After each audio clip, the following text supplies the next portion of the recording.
ملك الغابة، ملك الغابة.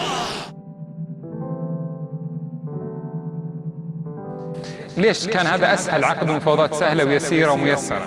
لرغبة الطرفين في البقاء. يعني أنا رغبتي الكبيرة، أنا يمكن تكلمت فيها أكثر من مرة، أن البقاء في البيت الشباب، وهو أكبر شيء في طموحاتي.